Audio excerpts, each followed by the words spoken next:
ನಮಸ್ಕಾರ ಸಾ. ನಮಸ್ಕಾರ, ಬನ್ನಿ ಕೂತ್ಕೊಳ್ಳಿ. ಹೇಳಿ, ಏನು ಸಮಸ್ಯೆ ಆಗತ್ತೆ ಸಾ? ಹೆವಿ ಗ್ಯಾಸ್ಟ್ರಿಕ್ಕು ಸಾ, ಹೊಟ್ಟೆ ಉಬ್ಬರಣೆ, ತುಂಬ ಟ್ಯಾಬ್ಲೆಟ್ ತಿನ್ಕೊಬಿಟ್ಟಿದ್ದೀನಿ ಸಾ. ಟೈಮ್ ಸರಿಯಾಗಿ ಊಟನೂ ಮಾಡ್ಕೊಬಿಡ್ತೀನಿ, ಆದ್ರೂ ಈ ಹೊಟ್ಟೆ ಉಬ್ಬರಣೆ ಕಮ್ಮಿ ಆಯ್ತಲ್ಲ ಸಾ. ಏನು ಸಾರ್ ಮಾಡೋದು ಇದಕ್ಕೆ?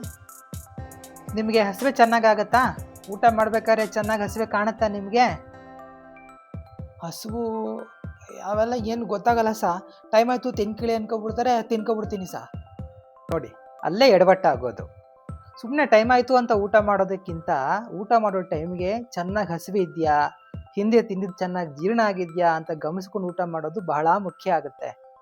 ನೋಡಿ, ಊಟ ತಿಂದಿದ್ದು ಚೆನ್ನಾಗಿ ಜೀರ್ಣ ಆಗಿದೆ ಅಂತ ಹೇಗೆ ಗೊತ್ತಾಗತ್ತೆ ಅಂತಂದರೆ, ಹೊಟ್ಟೆ ಹಗುರ ಆಗಿರುತ್ತೆ ಊಟ ಮಾಡೋ ಟೈಮ್ಗೆ. ಆಮೇಲಿಂದ ತೇಗಿದ್ರೆ ಶುದ್ಧವಾಗಿರೋ ಗಾಳಿ ಬರ್ತಿರುತ್ತೆ, ಮೈಕೈ ಎಲ್ಲ ಹಗರ ಅಂತ ಅನ್ಸುತ್ತೆ, ತಿನ್ಬೇಕು ಅನ್ನೋ ಮನಸ್ಸಾಗತ್ತೆ. ಈ ಥರ ಇದ್ರೆ ಚೆನ್ನಾಗಿ ಜೀರ್ಣ ಆಗಿದೆ ಅಂತ ಅರ್ಥ ಮಾಡ್ಕೋಬೇಕು. ಅದೇ ಜೀರ್ಣ ಆಗಿಲ್ಲ ತಿಂದಿರೋದು ಅಂತ ಅಂದ್ರೆ ಏನಾಗಿರುತ್ತೆ ಅಂದ್ರೆ, ಹೊಟ್ಟೆ ಒಳಗಡೆ ಭಾರ ಅನ್ಸುತ್ತೆ, ತೇಗಿದ್ರೆಲ್ಲ ತಿಂದಿರೋ ಆಹಾರ ಥರನೇ ತೇಗ್ ಬರ್ತಾ ಇರುತ್ತೆ, ಮೈಕೈ ಎಲ್ಲ ಭಾರ ಅನ್ಸುತ್ತೆ, ತಿನ್ಬೇಕು ಅನ್ನೋ ಮನಸ್ಸಾಗಲ್ಲ. ಸುಮ್ಮನೆ ಟೈಮ್ ಆಯಿತು ಅಂತ ತಿಂದಾಗ ತಿಂದಿರೋ ಆಹಾರ ಚೆನ್ನಾಗಿ ಜೀರ್ಣ ಆಗದೆ ಅವೆಲ್ಲ ಅಜೀರ್ಣ ಆಗ್ಬಿಡುತ್ತೆ. ಅದು ಹೊಟ್ಟೆಲೇ ಸೇರ್ಕೊಂಡ್ಬಿಟ್ಟು ಸಮಸ್ಯೆನ ಉಂಟು ಮಾಡ್ತಾ ಬರುತ್ತೆ. ಫಸ್ಟ್ ಸ್ಟೇಜಲ್ಲಿ ಹೊಟ್ಟೆ ಉಬ್ಬರ ಥರ ರೀತಿ ಕಾಣಿಸ್ಕೊಳ್ಳುತ್ತೆ. ಆ ಹೊಟ್ಟೆ ಉಬ್ಬರ, ಹೊಟ್ಟೆ ಭಾರ ಇವುಗಳನ್ನ ಅರ್ಥ ಮಾಡಿಕೊಂಡು ಜೀರ್ಣ ಸರಿಯಾಗಿಲ್ಲ ಅಂತ ತಿಳ್ಕೊಂಡು ಅದನ್ನು ಅಲ್ಲೇ ಚೆನ್ನಾಗಿ ಜೀರ್ಣ ಮಾಡ್ಕೊಳ್ಳೋ ಥರ ಉಪಾಯ ಮಾಡ್ಕೊಳ್ಬೇಕು. ಇಲ್ಲ ಅಂತಂದರೆ ಏನಾಗುತ್ತೆ, ಅದೇ ಹೊಟ್ಟೆ ಉಬ್ಬರ ಕಾಲಾಂತರದಲ್ಲಿ ಬೇರೆ ರೀತಿ ಸಮಸ್ಯೆಗಳನ್ನ ಉಂಟು ಮಾಡ್ತಾ ಬರುತ್ತೆ.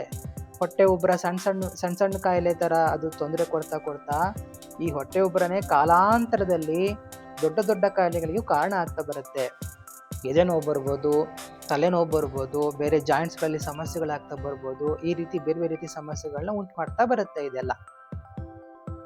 ಅಯ್ಯೋ ಸಾ, ಸುಮ್ಮನೆ ಟೈಮ್ ಆಯಿತು ಅಂತ ತಿನ್ಕೊಬಿಡ್ತಿದ್ನಲ್ಲ ಸಾ, ಈಗ ಗೊತ್ತಾಯ್ತು ಬಿಡಿ ಸಾರ್. ಇವಾಗ ಏನಾದ್ರು ಹೊಟ್ಟೆ ಉಬ್ಬರಣೆಗೆ ಔಷಧಿ ಕೊಡಿ ಸರ್. ಈಗ ಅದಕ್ಕೆ ಔಷಧಿ ಕೊಡ್ತೀನಿ ತಗೊಳ್ಳಿ, ಆಯಿತಾ? ಫಸ್ಟು ಇವತ್ತೆಲ್ಲ ಗಂಜಿ ಊಟದಲ್ಲಿ ಇರಬೇಕು, ಆಯಿತಾ? ಗಂಜಿ ಊಟದಲ್ಲಿ ಇದ್ಕೊಂಡು ಕೊಡೋ ಔಷಧಿನ ತಗೋಬೇಕು. ಒಂದು ಲೋಟ ನೀರಿಗೆ 1/4 ಚಮಚ ಜೀರಿಗೆ ಹಾಕ್ಬಿಟ್ಟು ಚೆನ್ನಾಗಿ ಕುದಿಸ್ಬಿಟ್ಟು ಬಾಯಾರಿಕೆ ಆದಾಗ ಅದನ್ನೇ ಕುಡಿಬೇಕು. ಸೊ ನಾಳೆ ನಾಳಿದ್ರಲ್ಲಿ ಸ್ವಲ್ಪ ಹಸಿವೆ ಆಗ್ತಾ ಬರುತ್ತೆ, ಸ್ವಲ್ಪ ಹಸಿವೆ ಕಾಣುತ್ತೆ ನಿಮಗೆ. ಅವಾಗ ಲೈಟ್ ಫುಡ್ಡಲ್ಲಿ ಇರಬೇಕು. ಒಂಚೂರು ತಿಳಿ ಸಾರನ್ನ, ಬೆಳೆಕಟ್ಟನ್ನ ಈ ಥರನೇ ತಿನ್ನಬೇಕು, ಆಯಿತಾ? ಒಂದು 3 ದಿವಸ ಬಿಟ್ಕೊಂಡು ನಂಗೆ ಕಾಲ್ ಮಾಡಬೇಕು. ಹಲೋ, ಹೇಳಿ, ಹೇಗಿದ್ದೀರಾ ಈಗ? ಪರವಾಗಿಲ್ವಾ? ಹೊಟ್ಟೆ ಉಬ್ಬರ ಕಮ್ಮಿ ಆಯ್ತಾ? ಚೆನ್ನಾಗಿ ಹಸಿವೆ ಆಗ್ತಿದ್ಯಾ? ಓಕೆ. ಮೋಷನ್ನು ಚೆನ್ನಾಗಿ ಆಗ್ತಿದ್ಯಾ?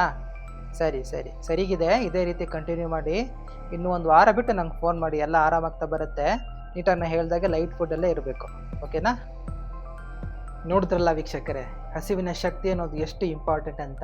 ಹಸಿವೆ ಚೆನ್ನಾಗಿತ್ತು ಅಂತಂದರೆ ಆಹಾರ ಚೆನ್ನಾಗಿ ಜೀರ್ಣ ಆಗ್ತಾ ಬರುತ್ತೆ. ಜೀರ್ಣ ಆದಂಥ ಆಹಾರ ನಮ್ಮ ದೇಹಕ್ಕೆ ಪೋಷಣೆಯನ್ನು ಕೊಡುತ್ತೆ. ಸೊ ಚೆನ್ನಾಗಿ ಜೀರ್ಣ ಆಗದೆ ಟೈಮ್ ಆಯಿತು ಅಂತ ತಿನ್ನೋ ಅಭ್ಯಾಸದಿಂದ ನಮ್ಮ ಆರೋಗ್ಯ ಹಾಳಾಗ್ತಾ ಬರುತ್ತೆ.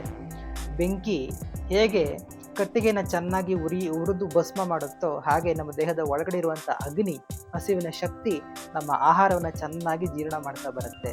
ಜೀರ್ಣವಾದಂಥ ಆಹಾರ ನಮ್ಮ ದೇಹಕ್ಕೆ ಪೋಷಣೆಯನ್ನು ಕೊಡುತ್ತೆ. ಸೊ ಹಾಗಾಗಿ ಅಗ್ನಿ ಬಲವೇ ನಮ್ಮ ಆರೋಗ್ಯ ಬಲ.